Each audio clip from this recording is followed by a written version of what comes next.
분주하고 다산했던 10월을 보내게 하시고 또 귀한 11월을 맞게 하시며 감사를 드립니다. 오늘도 성찬을 통해서 하나님의 영광이 나타나고 또한 이 성전에 놀라운 성령의 기름 부음이 임하게 하여 주시옵소서. 우리의 모든 죄를 사하여 주시고 또한 우리의 죄 가운데 있었던 모든 육체를 우리 주님께서 보혈의 피로 사하여 주셔서 모든 질병과 어려움과 환경에서 이기게 하셨음에 감사를 드립니다. 오늘도 예배를 통해서 이기게 하여 주시옵소서. 오직 하나님만의 영광을 받으시고 오늘 모두에게 은혜가 있게 하여 주시옵소서. 예배하는 자가 신령과 진정으로 예배할지니라고 그랬습니다. 하나님은 영이시니 우리 육체로 드리는 것이 아니라 어디 우리 몸과 마음과 생각의 뜻을 다하여 예배하기를 원합니다. 주님 예배를 받아 주옵소서. 예수님의 이름으로 기도드리옵나이다. 아멘. 춤을 추게 하시는 하나님, 여러분 춤을 잘 추시나요? 대답을 안 하시고 보니까 춤을 잘 못 추시라고 합니다. 과거를 제가 알 수 없으니까 저희는 안 해보겠습니다만 여러분들이 한번 춤 한번 다 춰보셨을 겁니다. 요 근래에 그 인터넷에 떠돌고 있는 1000원짜리 강의라는 게 있습니다. 여러분도 아마 그 정보를 받으셨는지 모르겠습니다. 그래서 제가 1000원을 좋아해서 그러는지 몰라요. 1000원짜리 강의가 인터넷에 많이 떠돌고 다니는데 그것이 명강의라고 합니다. 근데 왜 명강의라고 했을까? 그리고 1000원짜리 강의가 도대체 어떤 강의인데 1000원짜리나 되는 강의가 될 수 있을까? 그렇게 생각해 봤는데 그 내용은 이렇습니다. 1000억을 써보면 공이 3개가 붙습니다. 1에 공이 3개가 붙죠. 뒤에 억이 붙고 그래서 마지막에 0은 명예가 된다고 합니다. 그리고 두 번째 0은 지위가 된다고 합니다. 그리고 세 번째 0은 돈이 된다고 합니다. 그 중요한 게 뭐냐? 1이야, 1. 0만 있어서는 되지 않아요. 그 1은 건강과 가족이라고 합니다. 그러니까 막 기립박수가 이게 명강의예요. 1000억짜리. 내용이 1000억짜리잖아요. 1000억을 가지고 강의를 했으니까 1000억짜리 강의라는. 그런데 저는 이 강의에 일에다가 가족과 건강이 아닌 예수님을 초청해서 예수님이 1이 된다면 나머지 000은 그대로 따라오는 거 아닙니까? 그래서 1000억이 완성되는 것입니다. 1000억이 완성되는 거예요. 예수님이 계실 때 가족과 건강도 있는 것입니다. 이분은 아마 예수님을 믿는지 안 믿는지 모르는 상황이기 때문에 제가 그 가족과 건강을 1에다 넣었는데 그것도 맞는 말이에요. 세상 사람들이 넣을 때는 가족과 건강이 있어야지만이 000이 따라오는 것입니다. 지위도 있고 명예도 있고 돈도 따라오는 것입니다. 가족도 없고 건강도 없는 사람에게 지위와 명예와 건강이 따라올 수 없다는 것입니다. 그런데 예수님이 1의 자리에 들어오면 1순위에 들어온다면 가족과 건강은 예수님께 붙을 것이고 000은 그대로 따라올 것이라 이겁니다. 그래서 1000억짜리 강의보다 더 좋은 강의는 예수님이 1순위에 들어온 강의. 이거는 10,000억도 될 수 있고 1조도 될 수 있다는 것입니다. 여러분 아침부터 돈 얘기해서 죄송합니다. 춤을 추게 하시는 하나님인데요. 하나님도 춤을 추셨고 우리도 춤을 춰야 됩니다. 이른 양 한 마리를 찾아서 등에 메고 와서 기쁨으로 사람들을 모아 잔치를 배설했던 것처럼 어려움의 고통이 지나면 이같이 춤을 추는 날이 온다는 것입니다. 99마리의 양을 놔두고 한 마리의 양을 찾아서 근데 저는 이 강의를 설교를 하면서도 많은 우려를 했어요. 99마리의 양이 흩어지면 과연 어떻게 될까? 99마리의 양을 놔두고 한 마리의 양을 찾아서 주님이 또 광야로 떠났는데 만약에 그 모아놓던 99마리 양이 또 흩어지면 어떻게 할까? 사람들은 계산 속에 있을 것입니다. 근데 계산으로는 주님을 따를 수 없다는 것입니다. 주님은요 99마리의 양이 붙어있기 때문에 안전하다고 생각하고 한 마리의 양을 찾아서 가는 것입니다. 그게 사랑이었다는 것입니다. 인간의 계산으로 보면은요 한 마리를 버리지 99마리를 버리지 않습니다. 인간은 그렇습니다. 그러니까 주님의 계획과 인간의 계획은 전혀 다르다는 것입니다. 사람들은요 99마리를 지키지 한 마리 양을 찾으러 가지 않아요. 왜? 그거는 한 마리 잃을 수도 있다는 것입니다. 그거를 찾으러 갔다가 이것을 잃을 수 있다는 것입니다. 그건 욕심이죠. 자기의 생각이죠. 사랑이 없는 거죠. 한 마리의 양도 귀히 여기시는 하나님, 그거를 메고 와서 동네 사람들과 여러분 양을 메고 와서 황소를 잡아서 잔치할 수 있겠습니까? 없지요. 어떤 사람이 돈 10만원을 벌어서 100만원어치 잔치를 한 사람이 어디 있겠습니까? 주님은 그럴 수 있다는 것입니다. 이게 주님의 계획이고 주님의 마음이라는 것을 여러분들이 아시면 오늘 춤을 출 수 있습니다. 함께 예수님과 함께 춤추는 여러분이 될 수 있다는 것입니다. 그리스도께서 하늘로부터 오신 것은 하나님의 뜻을 행하기 위함인 것입니다. 괜히 오신 게 아니에요. 그분이 여러분의 마음에 들어오시는 이유는 여러분 안에서 하나님의 뜻을 행하기 위함입니다. 오심도 여러분 안에 오심도 그분의 뜻을 행하기 위함이라는 것입니다. 오늘 시편 30편은 다윗이 성전 낙성가입니다. 성전을 건축해서 봉헌할 때 부르는, 춤추며 노래 부르는 그런 낙성가의 시편입니다. 하나님과 함께 춤추기 위해서 오늘 다윗의 마음을 읽어야 되며 이 성전을 건축해서 봉헌할 때 얼마나 기쁨이 있었는가, 이 기쁨만 쳐다보지 말고 이 다윗이 30편 1절부터 쭉 12절까지 기록해 놨는데 1절부터 어려움이 있었던 것들을 생각해보면 이 성전을 건축할 때 얼마나 어려움이 많이 있었는가. 솔로몬이 성전을 건축했지만 하나님 이 다윗을 통해서 낙성가를 부르게 했다는 것입니다. 그런데 다윗은 성전을 건축하기 위해서 엄청난 많은 노력을 기울였어요. 그 노력 가운데 성전이 봉헌되는, 다윗의 성전이 봉헌되는 그런 낙성식의 낙성가라는 것입니다. 춤을 췄다는 거예요. 다윗은요 춤을 잘 췄어요. 악기를 다루지 못하는 악기가 없을 만큼 비파나 수금도 잘 다루었고, 그때는 기타가 없었겠죠. 비파 수금을 잘 다루었고 퉁소도 잘 불었어요. 양각 나팔도 잘 불고. 다윗이 법궤가 돌아왔을 때도 춤을 췄던 건 여러분 기억하죠? 춤을 췄는데 바지가 내려간지도 모르고 춤을 췄다는 거예요. 그럼 다윗은 춤을 좋아하는 사람이에요. 이 낙성가를 부를 때도 그 아픔과 고통을 참아냈을 때 춤을 추게 한다는 것을 알았다는 것입니다. 그러니까 하나님의 깊은 뜻을 이해했을 수 있는 이 다윗의 마음을 여러분들이 오늘 이해한다면 분명히 하나님과 함께 춤을 출 수 있게 될 것입니다.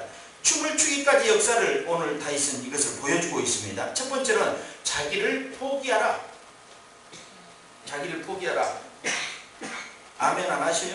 아멘. 포기해야 돼요. 자기 거를 가지고 모든 걸 하려고 하지 마십시오. 포기하기 위해 감사해야 됩니다. 10편 30편 4절에 주의 성도들아 여호와를 찬송하며 그 거룩한 이름에 감사할지. 여러분 여호와의 이름에 늘 감사할 수 있어야 돼요. 주님 감사합니다. 오늘도 새날을 주심에 감사합니다. 살아있음에 감사합니다. 아침에 눈을 뜰 수 있어서 감사합니다. 이런 감사가 내 입술의 고백이 늘 나와야 돼요. 인적으로 누가 옆구리를 찔러서 소리내는 것이 아니라 인적으로 아침에 일어나면 눈을 뜨면 감사합니다.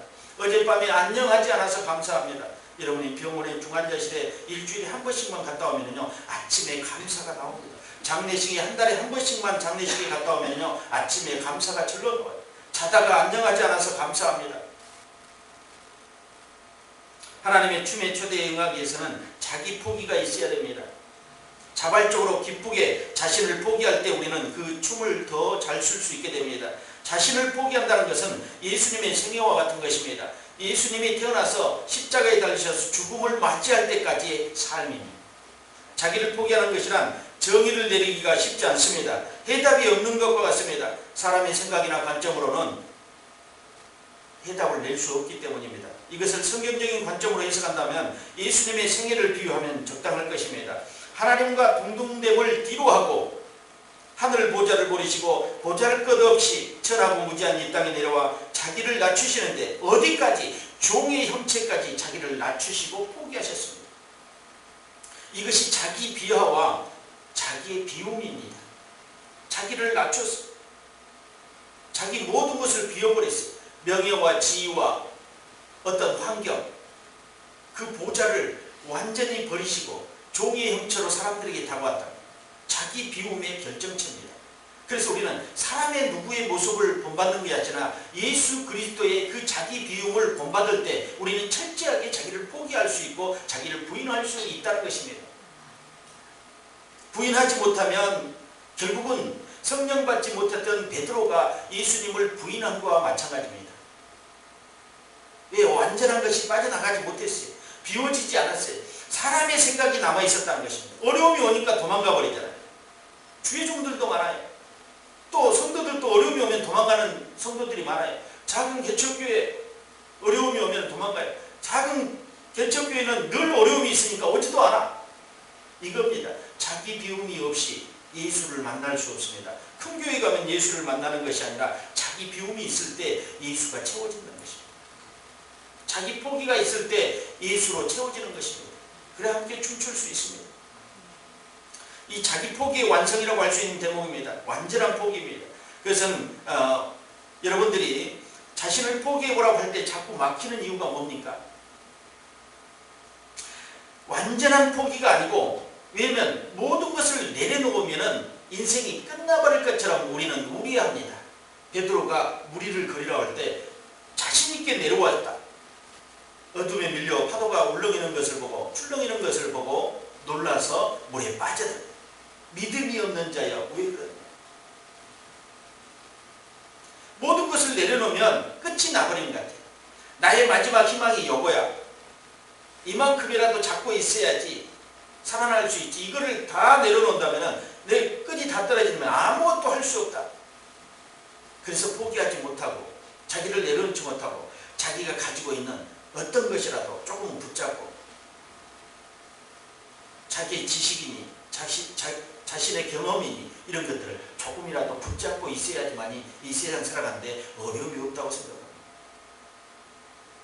자기를 포기할 때 하나님의 사랑도 완성되고 새로운 영이 부어지고 신선한 기름 부음을 통해서 여러분이 새로워질 수 있다는 것입니다.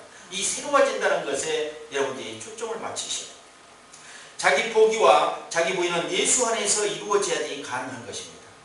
그렇기 때문에 그 후에도 성령의 인도함을 받는 것입니다. 포기했다고 하나 여전히 살아있고 여전히 움직이는 자들은 포기하지 않은 것입니다. 입으로만 입서비스를 한 것입니다. 포기하지 않은 것입니다. 나는 포기했다. 다 내려놓았다. 말로는 하지만 세상을 돌아보면요, 그 사람의 흔적을 돌아보면요, 모든 것을 다 가지고 움직이고 있어요. 그러면서 입술로는 포기했다고 합니다. 그런 사람이 어떻게 성령의 감동이 있으며 성령의 기름 부음이 임하겠습니까? 아니요. 기름 부음이 임한지도 모르고 살아가고 있습니다. 사모하지도 않고요. 기름 부음을. 가식적인 포기를 하지 않아야 됩니다. 얼마 지나지 않아서 예전 그대로 살아납니다. 고린도전서 15장 49절에 우리가 흙에 속한 자의 형상을 입은 것 같이 또한 하늘에 속한 자의 형상을 입으리라. 비우면 하늘의 형상을 입습니다. 하늘에 속한 자의 형상, 예수 그리스도의 형상을 입고 성령의 형상을 입고 아버지의 형상을 입을 수 있습니다. 그런데 비워지지 않을 때 세상의 온갖 형체의 형상들을 입고 살아간다는 것입니다. 이것들을 보면서 예수님을 얼마나 슬퍼하겠습니까? 자기를 비워서 자기를 죽기까지 우리를 살릴처럼 새롭게 만들려고 새로운 피조물로 거듭나게 하려고 그 고통 가운데 계셨던 분, 그분의 행적을 따라 돌아보면 우리는요 아무것도 하지 않은 채 살아가고 있다는 것입니다. 또한 바울은 뭐라고 합니까? 고린도후서 5장 17절에 그런즉 누구든지 그리스도 안에 있으면 새로운 피조물이라 이전 것은 지나갔으니 보라 새 것이 되었다. 새 것을 담기 위해 비우는 것입니다. 여러분 비우지 않고 어떻게 새 것을 담을 수 있습니까? 우리의 관념들이 있잖아요. 우리의 철학들, 우리의 지식, 우리의 경험들 버려내야 됩니다. 다 버려야 됩니다. 그게 새로움입니다. 예수 그리스도를 나의 구주로 영접하여 주의 자녀가 된 것처럼 새로워짐이 거기서부터 시작한 것처럼 자기 포기를 통한 새로움이 우리에게 와야 됩니다. 그럴 때 하나님께서 새 일을 시작합니다. 새 일을 행하리라 그 말씀을 나에게 받았는데 나는 지금도 비우지 않고 있다면 하나님께서 어떻게 그 일을 행할 수 있겠습니까? 빛이 임한다고 그러는데 어둠이 가득 차 있어요. 준비되지 않았다는 것입니다. 진정한 자기 포기를 통한 새로워짐은 성령의 사람입니다. 성령과 함께하면 성령의 음성을 들을 수 있고 그분을 통해서 모든 것을 결정할 수 있습니다. 요 밑에 보니까는 굿 초이스라고 이렇게 해놨어요. 휴대폰 파는 여러분들이 선택을 잘하기 위해서는 성령의 음성을 들어야 된다. 자기 포기 없이 안 들려요. 요즘에 젊은이들이 이어폰을 많이 꽂고 다녀서 이 달팽이관에 문제가 생긴다고 합니다. 그것처럼 여러분 자기 포기 없이 하나님의 음성이 들리는가 보십시오. 비우지 않고는 들리지 않습니다. 내 사랑하는 아들이요 내 사랑하는 자녀라고 우리 예수님께서 요단강에서 물속에 들어갔다가 나올 때 하나님의 음성이 들렸던 것처럼 자기를 포기하고 물에 모든 것을 맡겼을 때 하나님께서 자신의 아들임을 표현하는 장면을 들을 수 있었습니다.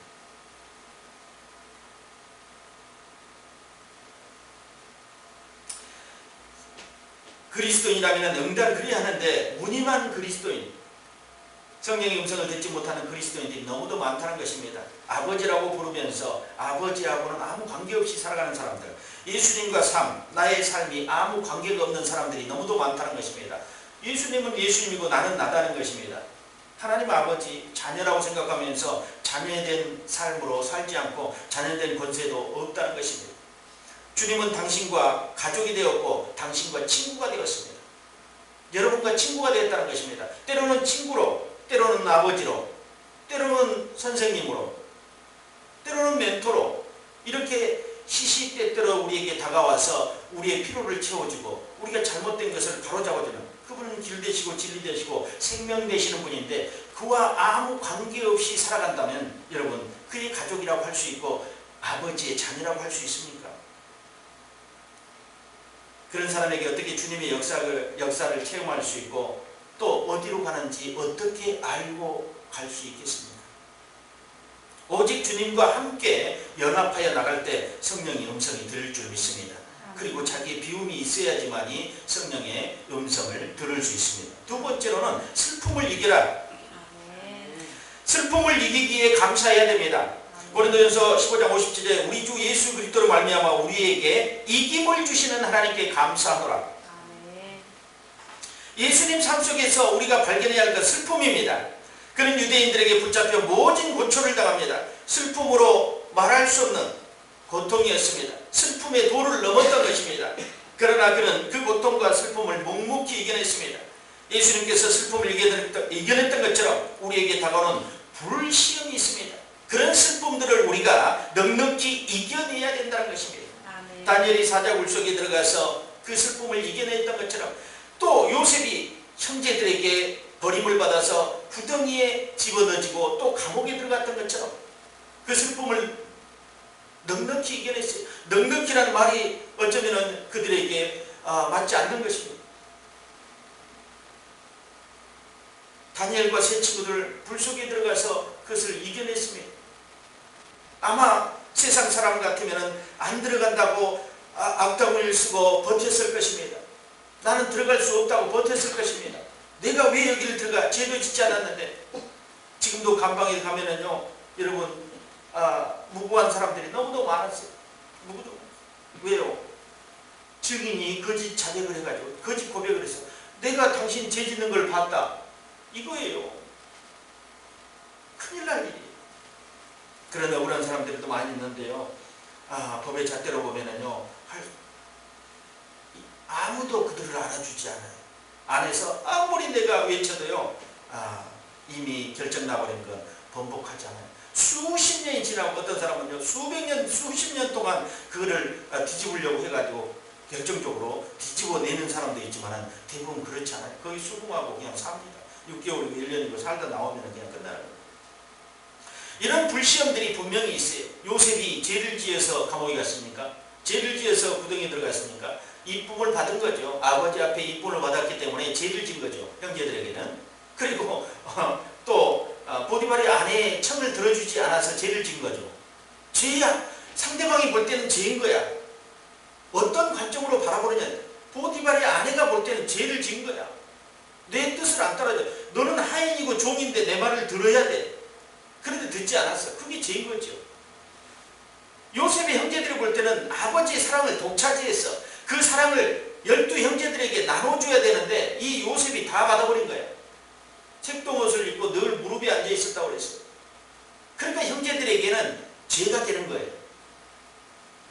어느 관점으로 쳐다보느냐에 따라서 죄가 되고 안 되고 하는 것입니다. 근데 우리는 늘 요셉이 잘했다. 여러분이 요셉의 형들이라면 요셉을 죽였을지도 몰라요. 부덩이에 넣지 않고. 왜요? 그들이 형들이 이 유대인의 가계는요 철저하게 위계질서, 우리나라도 마찬가지지만 장유서 위계질서가 있습니다. 그런데 형들이 자기에게 절할 것이라는 것입니다. 11별이 자기를 왕으로 모실 거라는 것입니다. 말도 안 되는 소리죠. 이런 허구맹랑한 예언을 한 것입니다. 근데 형들이 얼마나 속이 안 좋았겠습니까? 기회를 보고 있었죠. 근데 아버지 때문에 이를 실행하지 못했다는 것입니다. 그러나 어느 날 들판에 형들이 양치는 것을 아버지가 또 용케도 보냈어요. 그래 얼마나 좋아요. 들판에서 광야에서 뭐 짐승들이 얼마나 많아서 찢겨 죽을지 모르는 일입니다. 이 형들은 머릿속에 그 요셉을 처리하는 것이 생각났을 것입니다. 그런 불 가운데서도 그는 견뎌냈습니다. 하나님의 사랑이기 때문에 견뎌내고 또 하나님의 그 작품을 만들기 위해서 슬픔의 구덩이에 집어넣었던 것입니다. 그래서 결국은 춤을 추게 하잖아요. 금마차를 타고요. 인장반지를 끼고 천리를 호령하면서 춤을 추잖아요. 그런데 아무 경로도 없이 춤을 추는 사람이 있었느냐 이거예요. 우리가 슬픈 일을 당했을 때 자기를 철저하게 돌아보게 됩니다. 이것이 하나님께서 우리에게 춤을 추게 하는 비결이라는 것입니다. 인간은 슬픈 일이 오지 않으면 자기를 돌아보지 않습니다. 그래서 슬픔을 이기기 위해서 다윗은 하나님께 간절히 부르짖어 기도했습니다. 시편 30편 2절에 보니까는 여호와 내 하나님이여 내가 주께 부르짖음에 나를 고치셨나이다. 또 8절에 보니까 여호와여 내가 주께 부르짖고 여호와께 간구하기를. 10절에 보니까 여호와여 들으시고. 우리에게 오는 슬픔이란 모두 주님의 세계에서 일하는 일들이기 때문에 그분이 답을 가지고 계십니다. 그래서 그런 일이 있을 때는 주께로 돌아가는 것입니다. 유턴하라는 것입니다. 세상으로 갔던 것이 회개가 유턴인데 사는 사람들은 회개는 주님 앞에 자백하는 것으로 끝나면 안 됩니다. 그거는 반 정도의 50% 회개입니다. 유턴입니다. 반드시 돌아와서 주님께로 다시 회개하는 것, 돌아가는 것이 회개입니다. 죄의 고백만 있어서는 안 됩니다. 그리고 또 죄를 지으면 안 되죠. 회개는 철저하게 내가 잘못된 길을 갔다가면 돌이켜서 주님께로 가는 것입니다. 주와 관계가 소홀했다면 더욱 돈독하게 할 것이며 기도하지 못한 생활을 했다면 기도하게 되는 것입니다. 인생이 무겁고 슬픈 짐을 지고 죽게 나오면 그분께서 시기하실 거라고 했습니다. 기도할 수도 없이 슬플 때 너무 무거운 짐들을 많이 지고 인생에 너무 무거운 짐을 지고 정말로 기도할 수도 없을 만큼 슬픔이 왔을 때 여러분 어떻게 하겠습니까? 그냥 엎드려 있는 것입니다. 하악 소리만 내고 엎드려 있는 것입니다. 거친 숨을 몰아쉬면서 엎드려 있는 것입니다. 기도하지 마십시오. 기도도 나오지 않는데 어떻게 기도합니까? 주여 소리도 안 나오는데 어떻게 기도합니까? 그냥 계세요. 이런 것이 슬픔의 고조입니다. 슬픔의 클라이맥스에서는 아무것도 할 수 없습니다. 손을 놓고 모든 것을 다 내려놓고 슬픔에 잠겨있는 이게 진정한 슬픔입니다. 자기가 움직이면서요. 내가 괴로운 일을 당했다고요? 아니요. 그건 괴롭지 않습니다. 괴로움의 강도가 약한 거죠. 모든 것을 다 내려놓고 당겨보셔야 합니다. 진정한 슬픔 가운데 주님을 만날 수 있다는 것입니다. 마태복음 11장 28절에 수고하고 무거운 짐진 자들아 다 내게로 오라 내가 너희를 쉬게 하리라. 아무것도 할 수 없을 때 주님께로 돌아가 보라는 거죠. 근데 우리는 뭘 또 새 일을 찾아서 하려고 그래요. 새 일을 찾아서 하려고 그래요. 말씀이 여러분에게 오는 건 좋습니다. 그 말씀을 붙잡고 새 힘을 내는 건 좋은 일입니다. 주님이 다루시려고 하는 슬픔을 주었을 때는요, 다시 일어나려고 하지 마십시오.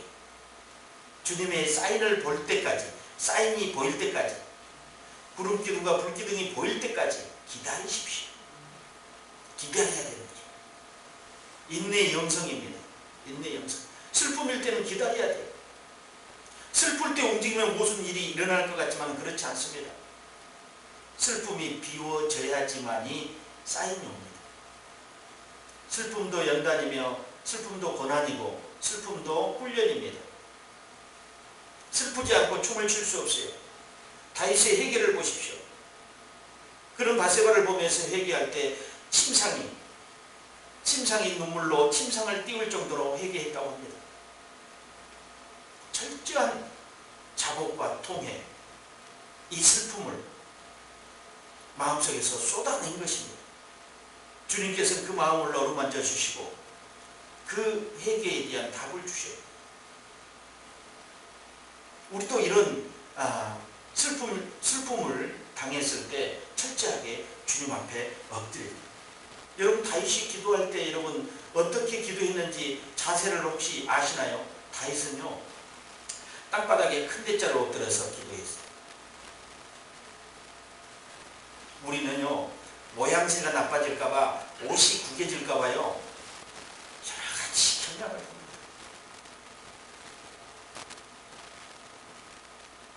자기를 너무 돌봐요. 모양이 흐트러질까봐. 주님 앞에 우리가 보여주지 못할 것이 무엇이 있습니까? 사람과 같지 않고 주님은 우리를 너무도 잘 알고 계십니다. 그래서 정말로 우리를 비워놓고 기도할 때 진정한 슬픔이 사라질 줄 믿습니다. 아멘. 세 번째로 춤을 추게 하리라. 아멘. 마지막 해답입니다. 춤을 추기 위해서 감사해야 됩니다. 아멘. 나를 살리시는 하나님께 감사해야 됩니다. 아멘. 감사로 제사 드리는 자가 하나님을 영화롭게 하나니 그 행위를 옳게 하는 자에게 하나님의 구원을 보이리라. 아멘. 감사로 제사하는 자가 주님을 영화롭게 합니다. 하나님께서는 누구든지 내게로 온 자는 기쁨을 얻으리라. 먼저 춤을 추셨던 하나님, 누가복음 15장에 보면은 탕자의 비유가 나오죠. 탕자의 비유. 집 나간 아들이 돌아왔을 때 아버지는 춤을 추며 주변 사람들을 모으고 잔치를 벌입니다. 잔치를 배설합니다. 이 아버지가 하나님이라면 하나님이 춤을 추시잖아요. 아들이 돌아왔을 때 아들이 춤을 추는 게 아니라 하나님이 춤을 추셨어요. 아들이 그 아버지의 의도를 안다면 아들도 덩실덩실 춤을 추는데 아들은 죄를 지었기 때문에 춤을 추지 못했습니다. 근데 여러분들은 아버지의 돈을 빌려가지고 장사로 가지 않았기 때문에 아버지와 같이 춤을 출 수 있게 될 것입니다. 형은 안 췄어요. 근데 이렇게 다르다는 것입니다. 아버지의 마음과 형의 마음은 달라요. 그래서 아까 일에다 가족을 넣으면 되지 않고 예수님을 일에다 넣어야 돼요. 그래야 천국이 완성되는 것입니다. 아버지가 춤을 춥니다. 아들이 돌아왔다고 춤을 추면서 소를 잡아서 황소를 잡아서 또 동네 사람들을 대접한답니다. 이게 무슨 일이야? 아니 돈을 더랑방탕하게 다 써버리고 오는 이 아들, 몽둥이 찜질을 해도 시원찮을 아들에게 소를 잡아서 동네 사람들을 불러. 창피하게 동네 사람들 어떻게 불러? 이놈이 돈을 다 탕진하고 왔는데 노름을 했는지 술을 마셨는지 알 수 없는 이 형태를. 근데 아버지는 그걸 따지지 않았어요. 어디다 돈을 썼느냐, 무엇을 했느냐 하지 않았어요. 그가 주염 열매를 먹지 못하고 돼지치는 곳에서 아버지 집을 상상했어요. 이렇게 이제 그려지면서 말꼬리가 붙으면서 아버지 집에는 타인들도 밥을 먹어요. 넉넉하게. 근데 나는 뭐야? 아버지 아들인데 돼지 먹는 지엽 열매도 먹을 것이 없어. 기근이 왔다는 것입니다. 돼지 뒤나 따라다녀. 아버지 집을 생각했다는 것이 얼마나 감사합니다. 아버지 집에는 품꾼들도 풍족하게 먹을 수 있다. 그러면 나는 품꾼으로 한 사람으로 여기면 되겠다 하고 결심하고 온 겁니다. 아들로서 행세하려고 온 것이 아니라 품꾼의 한 사람으로서 나를 해주셔서 밥이라도 먹을 수 있도록. 그런데 아버지는요, 극진한 대우를 하지 않습니까? 버선발로 뛰어나가서 동네 어귀에서 아들을 데려와서요, 반지를 끼우고 뽀뽀를 해주고 입을 하고 마치고. 그것이 끝이었습니까? 아니요. 짐승을 잡아라. 살찐 짐승을 제일 살찐 짐승을 잡아서 동네 사람들을 불러서 죽었던 아들이 살아왔다. 그게 잔치를 벌이잖아요. 춤을 덩실덩실 춘데 아들은 놀랬을 것입니다. 둘째 아들 표정을 제가 해볼까요? 아버지 지금 뭐 하시는 거예요? 저놈 지금 쫓아내도 현찰을 파네. 아버지 뭐 하시는 겁니까? 나는 그렇게 아버지 옆에서 충성되게 일했지만 염소 새끼 한 마리 잡아주지 않았어요. 그 아들이 아버지의 뜻을 몰랐습니다. 아버지는 속으로 그랬으면 겉으로도 그랬을 것입니다. 이것이 다 내 것이 아니냐. 네가 마음껏 다 부릴 수 있고 먹을 수 있는 내 것인데 왜 종처럼 행동하느냐. 우리는 몰라요. 아버지가 우리에게 내 것이라고 줬는데 우리는 지금도 얻어쓰려고 하는 아들의 입장을 생각하고 있다는 것입니다. 아버지는 다 이것이 내 것이 아니냐. 왜 염소 새끼 한 마리 잡아주지 않았다고 투정하느냐. 이게 다 내 것이냐. 황소가 수천만 원, 이게 다 내 것이다. 내 마음대로 할 수 있는 것이다. 너의 재산이라는 것입니다.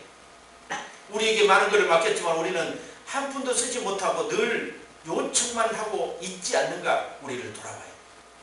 그럼 춤을 출 수가 없어요. 절대로 춤을 출 수가 없어요. 시드니 카트에 춤추시는 하나님, 노드 오브 더 댄스라는 그런 시가 있습니다. 그런 시가 있어서 제가 한번 옮겨봤는데요. 세상에 창조된 그 아침 나는 춤을 추었다. 해와 달과 별에서 춤을 추고 하늘에서 땅으로 내려와 춤을 추었고 베들레헴에서 태어났다. 나는 안식일에 춤을 추고 안진병이를 고쳤다. 거룩한 사람들은 이것을 모욕이라 말하며 옷을 벗겨 채찍질하고 십자가에 높이 못 박아 피 흘려 죽이려 하였다. 마귀를 등에 지고 춤추는 것은 결코 쉽지 않았지만 흑암이 뒤덮인 하늘 아래에서도 난 십자가에 못 박힌 채 춤을 추었다. 그들은 나를 무덤에 묻어버리고 내가 사라졌다고 믿었지만 나는 춤추는 하나님, 나는 여전히 춤추고 있었다. 이 시인은요, 하나님께서 천지를 창조한 후에 너무 기쁘셔서 춤추셨다고 표현하고 있습니다. 이 땅에 오신 하나님이신 예수님은 자신을 거부하고 핍박하고 십자가에 못 박은 자들 앞에서 춤을 추셨다는 것입니다. 이해가 됩니까? 십자가에 달리신 하나님, 이제는 바꾸셔서 십자가에서 춤을 추신 하나님. 그 모든 고난 속에서도 기쁨을 잃지 않았다는 것입니다. 웃고 마는 그런 기쁨이 아니라 충만한 기쁨을 얘기하는 것입니다.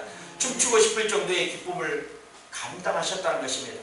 슬픔이 변하여 춤을 추었는데 그 슬픔과 자기 포기 없이 춤을 출 수 없습니다. 그 춤의 자리로 나오는 것은 자기를 버리는 과정이 필요하며 슬픔과 고통을 참고 이겨낼 때 우리에게 다가오는 것이 기쁨으로 춤추게 한다는 것입니다. 극과 극의 현상입니다. 슬픔이 변하여 춤이 되는 것. 오늘 본문의 말씀처럼 주께서 나의 슬픔을 변하여 춤이 되게 하시고 나의 베옷을 벗기고 기쁨으로 띠띠우셨다. 신분의 변화가 일어났다는 것입니다. 유대인들은요, 의복이 신분입니다.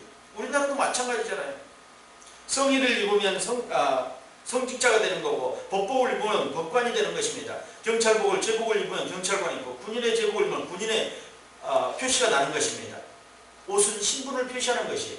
근데 베옷을 벗기고 누더기 베옷을 벗기고 거기에 띠를 띄웠다.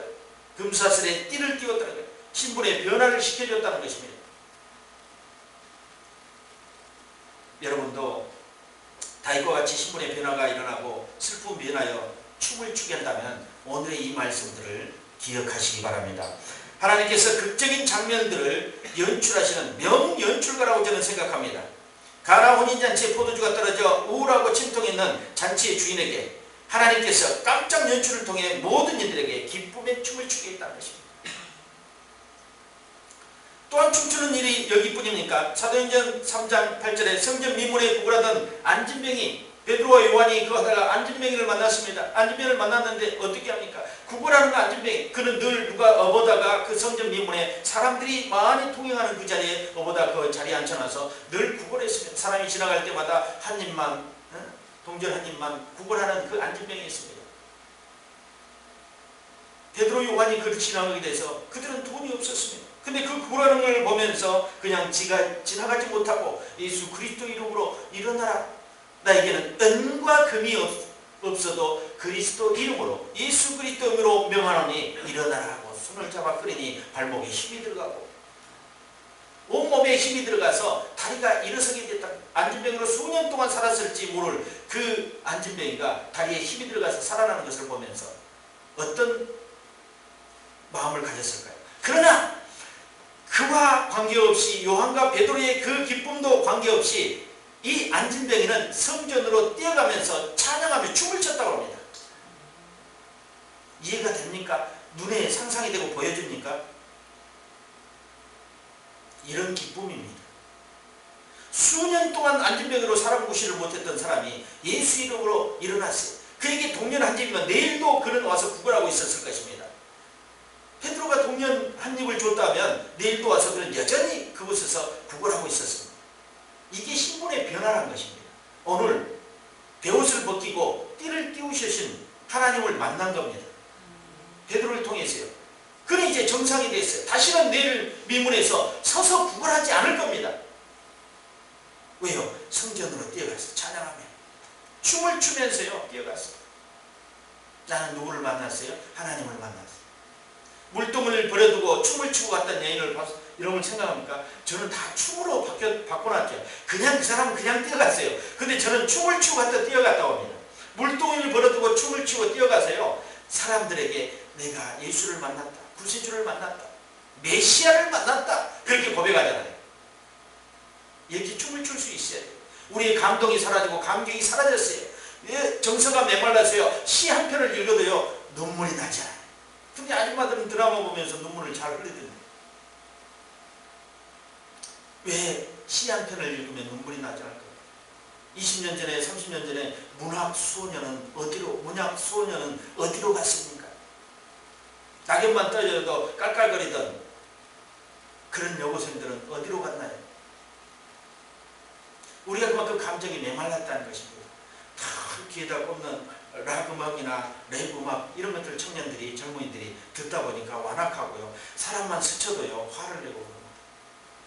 용서하지 못하고 배려하지 못하는 그런 마음속에서 어떻게 예수가 역사하겠습니까? 춤을 출 수 있는 그 요인들을 한번 보십시오. 5번이나 남편을 바꿨던 여인, 성전 미문에서 안진뱅이로 수년 동안 구걸했던 사람, 이런 사람들이 춤을 추지 않습니다. 신분의 변화가 일어나면서 춤을 추게 된 것입니다. 그런데 하나님께서 우리도 신분의 변화를 요하고 있습니다. 그런데 우리는 변하지 않으려고요. 안간힘, 옷을 안 벗기려고요. 옛날에 입고 있던 옷을 벗지 않으려고 안간힘을 쓰고 있다는 거죠. 그것을 벗어내야지만이, 그것을 비워내야지만이 새로워질 수 있습니다. 하나님께서 오늘 우리의 새로움을 원하시고 새롭게 채워 넣기를 원합니다. 묵은 것이 있다면 갈아엎으십시오. 그래야지만 건축이 이루어집니다. 우리의 마음의 성전의 건축은요, 묵은 땅에 엉겅퀴가 있어서요 절대로 건축이 이루어질 수 없습니다. 땅을 갈아엎어야 되고 엉겅퀴와 돌을 다 쳐내야지만이 새 씨앗을 심어서 열매를 맺을 수 있다는 것입니다. 주님을 만나거나 주님의 권세가 선포되어지거나 주님의 기적을 통해서 많은 사람들이 슬픔 가운데 기쁨을 맛보았습니다. 그렇다면 우리가 해야 될 일은 예수님께서 참으셨던 것처럼 참아야 하고 견뎌야 하는 것입니다. 예수님처럼 모든 고난 가운데 기쁨을 잃지 않는 것입니다.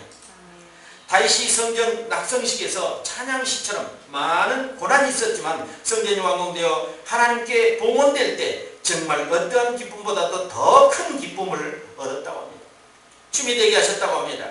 이것은 단순한 춤이 아닙니다. 철저한 자기 부인과 자기 포기를 하고 고난과 고통의 슬픔의 눈물을 흘렸던 일들을 뒤에 있을 때 그 뒤에 다가오는 기쁨이라는 언어가 있다는 것입니다. 그것을 여러분들이 볼 수 있다면 이 슬픔의 자리에 그냥 머물러 있지 않을 것입니다. 여러 가지 인생의 무거운 짐들을 가지고 감사하는 자녀들은 하나님의 특별한 은택을 입었습니다. 언젠가 하나님과 함께 춤추게 될 것입니다. 그 은택 가운데 있는 여러분들이 하나님의 얼굴을 여러분들에게 비춰놓을 것입니다. 그분의 손을 내밀어서 여러분들을 다시 일으킬 것입니다. 탄식하고 있는 것이 아니라 기다리는 것입니다. 사람들이 볼 때는 저 사람이 탄식하고 더 이상 이제 할 수 없는, 에너지가 다 소진돼서 아무것도 할 수 없구나 그렇게 생각하는 것이 아니라 기다리고 있는 것입니다. 여러분 영성에는요, 기다림의 영성, 비움의 영성, 인내의 영성, 사람들이 하기 싫어하는 영성을 저는 늘 얘기합니다. 기다린 거 못해요.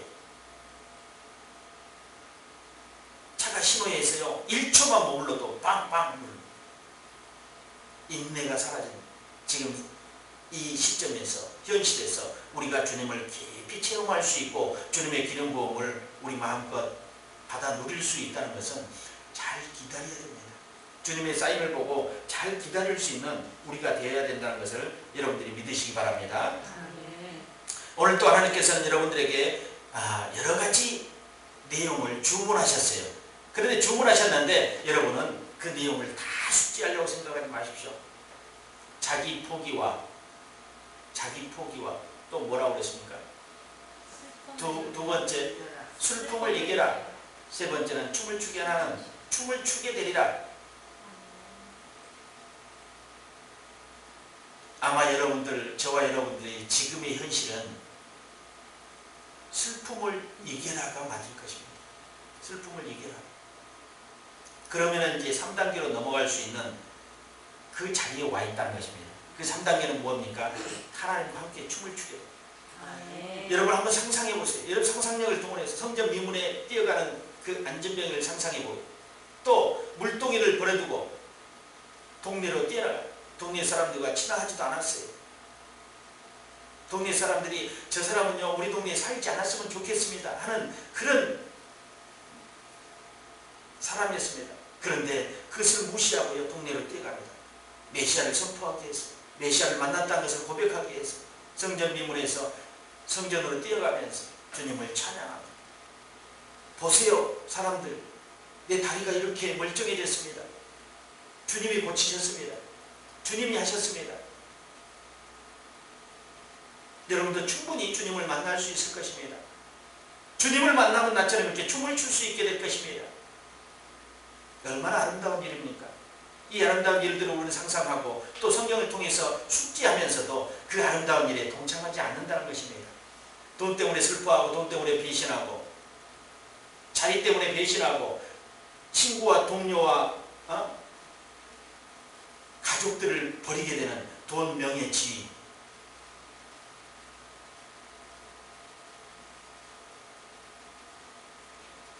저는 여러분들이 오늘 이 설교를 들고 하나님과 함께 춤을 출 수 있기를 바랍니다. 쉘리 댄스라고 합니다. 같이 춤출까요? 누구와? 우리 노드 오브 댄스. 하나님이 춤추시는 그 하나님과 함께 춤을 추셔야 돼요. 다른 사람과 춤추면 큰일 납니다. 하나님과 함께 춤출 수 있는 여러분들이 다 되기를 예수 그리스도 이름으로 축원드립니다. 기도하겠습니다.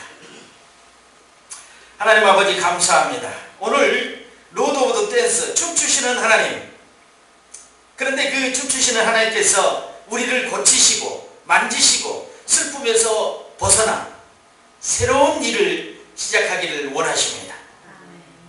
신분이 변화되고 또 슬픔이 바뀌어서 이제 기쁨이 되어 춤을 추게 하시는 하나님을 만나게 하심을 감사합니다. 오늘도 예수 그리스도의 기름 부음이 우리 영 안에 가득하게 하옵소서. 진정으로 하나님을 만나며 그 하나님 가운데서 자유를 누릴 수 있는 저희들 되게 도와주옵소서. 하나님 감사합니다. 오늘도 이 예배를 통해서 하나님께서 하늘의 신령한 만나를 부어주시고 우리 마음속에 가득 채워주신 우리가 기쁨으로 또 하나님을 섬길 수 있어서 감사합니다. 모든 것 하나님의 은택이요 은총인 것을 감사하며 예수 그리스도의 이름으로 축복하며 기도드리옵나이다. 아멘.